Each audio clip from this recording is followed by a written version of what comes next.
The oil industry's climate denial campaign represents, I believe, a distortion of democracy. Everyday Americans simply don't have the capacity to get their voices heard the way that oil industry does, with high-dollar lobbyists, fake reports from well-funded think tanks, and scores of television ads. So I want to just show one of those examples of how this works. Do we have the video? Can we play the video? Produced by the National Oceanic and Atmospheric Administration. And here is the mirror of that, produced by the Cato Institute.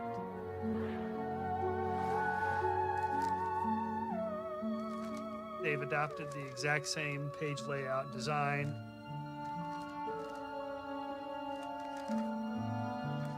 If you were a congressman, how would you tell the difference between this and this one?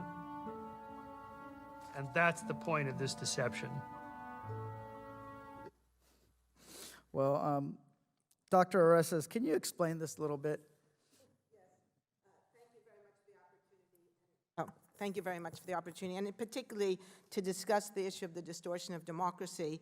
So one of the things we know is that ExxonMobil and other members of the fossil fuel industry have spent hundreds of millions of dollars on advertising campaigns, false advertisement reports, documents designed to confuse both the American people and Congress about this issue. And so this is just one specific example that we documented in our work that was produced by the Cato Institute.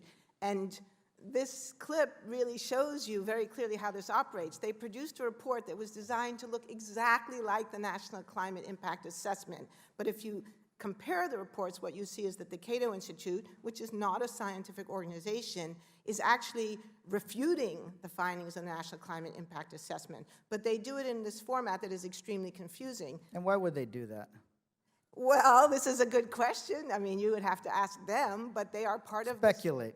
They are part of a network that they have been heavily funded by the fossil fuel industry. They have very strong connections to the Koch family and the Koch industries. So it would be plausible to conclude that this was part of a strategy to prevent action on climate change. So they're not the only think tank that does this kind of Not work. at all. We've counted over 30 think tanks that were involved in the networks that we've studied. The Royal Society back in 2006 did a study of think tanks that had been funded just by ExxonMobil alone, so not including Chevron on Peabody Coal and all the rest. Just Exxon alone had funded 39 different think tanks and organizations that promoted misleading and inaccurate information about climate change.